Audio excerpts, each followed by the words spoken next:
I perhaps haven't paid this fight the attention it deserves, given the fact that the undisputed #1 heavyweight on the planet is defending his array of titles against Kubrat Pulev, with the excitement of Fury Chisora, Eubank Saunders, the Carl Froch situation, Cleverly Bellew, etc. I've let this one fly under the radar a bit on my channel, and I wanted to put down a few thoughts on it. My reading of this fight, and my reading of how the public have taken this fight, is people think it's a good fight. People think Kubrat Pulev is a top heavyweight, a heavyweight with very solid credentials, not necessarily someone they expect to beat Wladamir Klitschko. I haven't seen many people saying they think Pulev will win or cause Klitschko trouble, but they seem to believe he's a top of the tree heavyweight. Unfortunately, I disagree. I don't see this fight as being a competitive fight. I might be wrong, I hope I am. I see this as another one where we'll see absolute dominance from Wladamir Klitschko. I don't want to rain on Pulev's parade, but I look at why people like Kubrat Pulev, and I just disagree. I don't think the guy is a realistic threat. Let's quickly look at, and have a bit of analysis on his supposed attributes. Power. 20 wins, 11 by KO. That's respectable, nothing to be ashamed of. Certainly not an elite level puncher when compared to Deontay Wilder, Wladimir Klitschko, David Haye, etc. in terms of the percentages. But if we pick a few bits out, Michael Sprott made it to round 9 with Pulev. This is the same Sprott who was knocked out in 1 by Kali Meehan, who was knocked out in 1 by Erkan Tepe. Travis Walker, the ageing Travis Walker, went 12 with Kubrat Pulev and lost that fight by a decision, where some of the judges, or one of them in particular, actually gave Travis Walker 3 or so rounds. But this is the same Travis Walker who got knocked out in 2 by Gerald Washington, who was stopped after 7 with Lucas Brown. He was KO'd in 5 by Thomas Ademic, who was KO'd in 1 by Manuel Quezada, he was KO'd in 3 by Chris Arreola, KO'd in 6 by Jonathan Banks, KO'd in 4 by Alex Leapai. Travis Walker is not a durable opponent at the top level. He's been stopped early by a multitude of opponents who I've just listed.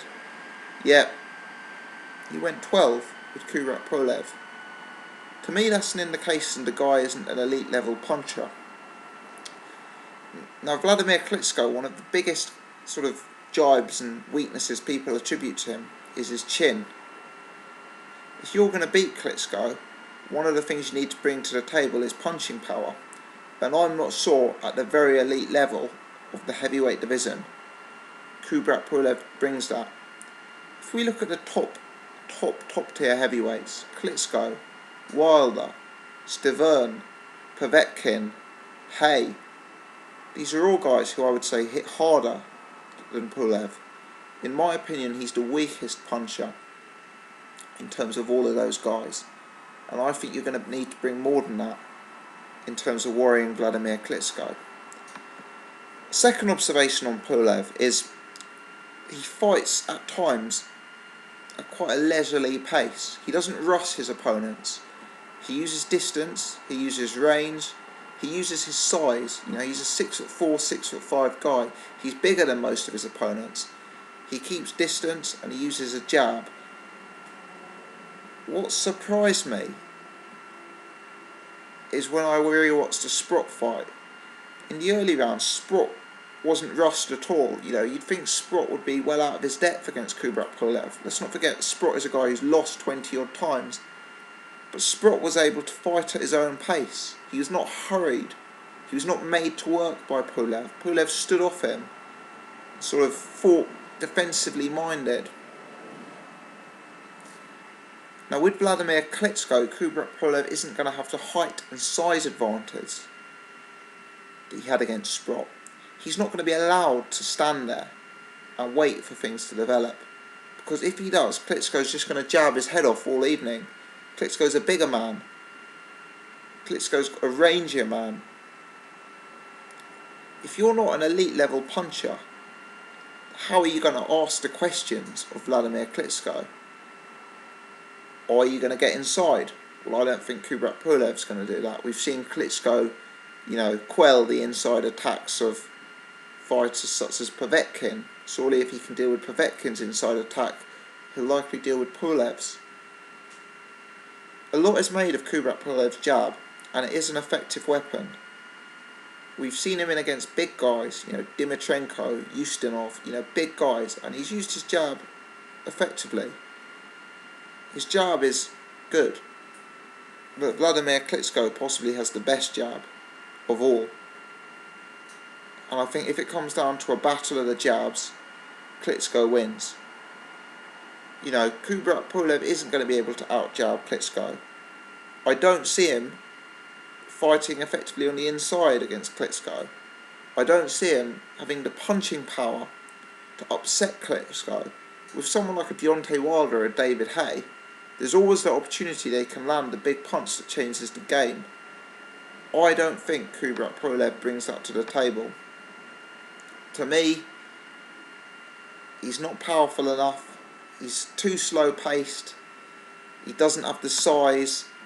I think he's really going to struggle. Now, a lot has been made about Kubrat Pulev being a legitimate contender in terms of his opponents. Yes, he has fought a respectable calibre of opposition. If we look at the highlights, Tony Thompson, certainly the strongest opponent on his record. The then unbeaten Alexander Ustinov, again respectable form. Alexander Dimitrenko, who he stopped in 11. These are guys at a decent level. It's adequate form. But to me, it isn't form in itself that's enough to suggest he's going to be able to go out there and to beat Wladamir Klitschko.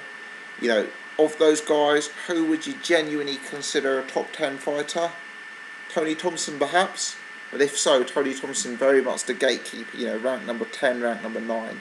He hasn't really fought against the very, very elite heavyweights. I know that's probably not his fault, but again, he hasn't had that preparation that I'd like to see ahead of the Klitschko fight. So I think it's got the potential to be a long night for Kubrat Pulev. Kubrat Pulev, as we know, very, very skilled amateur, and he does the basics right. His jab is good, his distance is adequate, his defence is adequate, his movement is good, he does the basics right. But in terms of going over there and toppling Wladamir Klitschko, you need to bring something to your game that's going to, cause a question of Klitschko. How is it that you can beat Klitschko? Well, you could be a much bigger man than him, like a Tyson Fury, and win the battle of the jabs. Maybe Fury would win the battle of the jabs, maybe he wouldn't, we don't know. But I think it's very unlikely Kubrat Pulev will. You can be a fighter like maybe an Alexander Povetkin who can try and work on the inside. Klitschko proved that to be ineffective. Arguably that could be blamed on the referee, but nonetheless, Kubrat Pulev just isn't that kind of guy. Or you can be the elite level puncher who knocks Klitschko's spark out. Those are the ways, in my eyes, to beat Wladamir Klitschko. It's to be bigger than him and use range. It's to destroy him on the inside.